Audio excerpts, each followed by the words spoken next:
जय मुक्ताई वार्ता न्यूज चॅनलमध्ये आपले हार्दिक स्वागत आहे। गेल्या 2 दिवसांपासून एकनाथ खडसे भाजपात प्रवेश करणार अशा चर्चांना ऊत आला होता। यावर एकनाथ खडसे यांनी प्रत्युत्तर दिले आहे, परंतु त्यांचे दिलेले प्रत्युत्तर हे संभ्रम निर्माण करणारे आहे।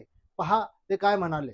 आपल्याला ही न्यूज आवडली असेल तर लाईक व कमेंट करा आणि हो, आमचे चॅनल सबस्क्राइब करायला विसरू नका ही विनंती। धन्यवाद। ह्या सर्व बातम्यांमध्ये फारसं काही तथ्य नाही। म्हणजे असा काही निर्णय जर व्हायचा असेल तर तो असं एका क्षणात एका दिवसामध्ये होण्यासारखा नसतो।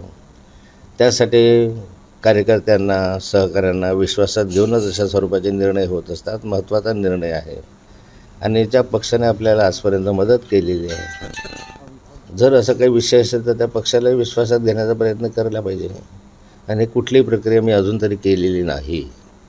त्यामुळे तूर्त तरी या सर्व प्रश्नांना विराम द्यावा असं मला वाटतं। जेव्हा काही अशा संदर्भातला काही विषय येईल तर मी स्वतःहून आपल्याला ते माहिती देईल।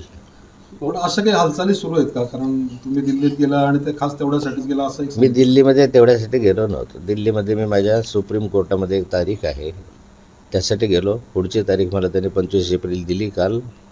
मी त्यासाठी गेलो होतो, पण दिल्लीमध्ये गेलो म्हणजे अनेकांची भेटीगाठी होतात, चर्चा होतात, हे नियमितच असतं, पण काल तेवढ्या काही होऊ शकलेल्या नव्हत्या। मग उन्मेष पाटील शिवसेनेमध्ये दाखल होत आहेत, भाजपचे एक आमदार राहिलेले, खासदार राहिलेले, त्यांच्या याकडे कसं बघता येईल? आता जो उन्मेष पाटलांचा व्यक्तिगत प्रश्न आहे की त्यांनी पुण्यामध्ये जावं। ते भाजपमध्ये सक्षम असे खासदार म्हणून काम करत होते, तसं लोकसभेच्या पहिल्या 10मध्ये त्यांचं नाव होतं, चांगलं काम करत होतं। असं असताना त्यांना त्या ठिकाणी तिकीट कापलं गेल्याची खंत दिसते आणि त्याने त्या काय निर्णय घ्यावा हा त्यांचा व्यक्तिगत प्रश्न आहे। तुमच्या मित्रपक्षामध्ये तुम्ही खूप धडपड करतायत, गिरीश महाजन म्हणतायत की भाजप देण्यासाठी तुम्ही खूप प्रयत्न करतायत। मी मगाशी याचं उत्तर दिलेलं आहे की मला प्रयत्न करण्याची आवश्यकता नसते।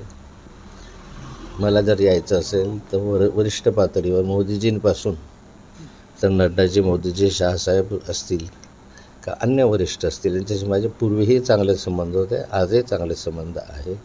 आणि तर यायचं असेल किंवा मला भाजपमध्ये जायचं असेल तर मला इतरांची काही आवश्यकता नाही। मला वाटतं मी सर्वांना विश्वासात घेऊन जाण्याचा प्रयत्न करेल जर जायचं असेल तर। चला, मंगेश चव्हाणांनी म्हटलं की आता जर प्रवेश झाला ज्युनियर असतील आता मंगेश चव्हाणांनी असं म्हटलंय। फार लक्ष देण्याची गरज नसते, सर्वांनाच उत्तर देण्याची आवश्यकता नाही।